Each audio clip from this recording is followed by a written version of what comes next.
موت کے بعد کیا ہوگا؟ عزیزو، آج کی اس ویڈیو میں ہم سیکھیں گے کہ مرنے کے بعد کیا ہوگا۔ دوستو، مسیحی ایمان رکھتے ہوئے موت کے بعد کی زندگی کے بارے میں ہمیں ایک الجھن کا سامنا کرنا پڑتا ہے۔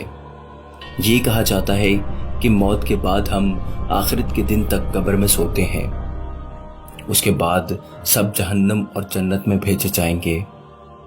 کچھ لوگ یہ ایمان رکھتے ہیں کہ موت کے بعد انصاف کر کے ہمیں جنت یا جہنم میں بھیج دیا جاتا ہے، اور کچھ لوگ کہتے ہیں کہ مرنے کے بعد ہمیں جنت یا جہنم میں وقتی طور پر بھیجا جاتا ہے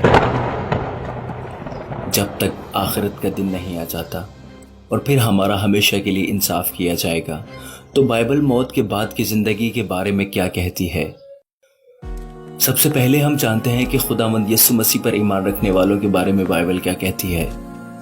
خداوند یسوع المسیح پر ایمان رکھنے والوں کے بارے میں بائبل مقدس یہ کہتی ہے کہ مسیح پر ایمان رکھنے والے موت کے بعد جنت میں جائیں گے، کیونکہ مسیح کو اپنے نجات دہندہ کے طور پر قبول کرنے کی وجہ سے وہ گناہوں سے پاک ہو گئے ہیں۔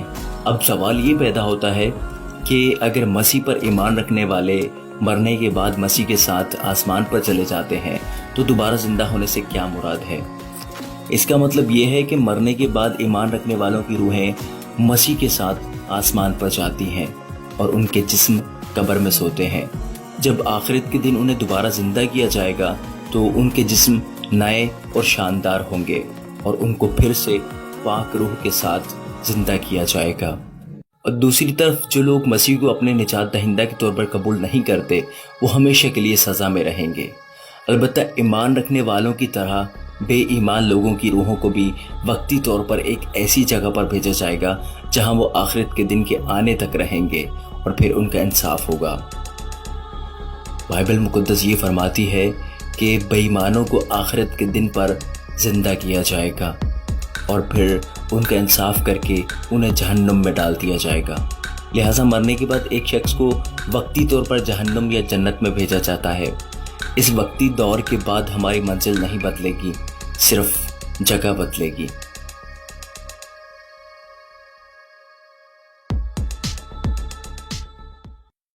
بائبل یہ کہتی ہے کہ ایمان رکھنے والے ہمیشہ کی بادشاہی میں داخل ہوں گے، بے ایمان لوگوں کو جہنم میں بھیجا جائے گا۔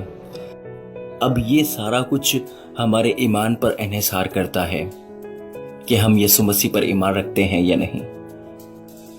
تو آئے عزیزو، ہم پورے توکل اور پورے بھروسے کے ساتھ خداوند یسوع المسیح پر ایمان لائیں۔ خداوند ہمیں ایسا کرنے کی توفیق عطا فرمائے۔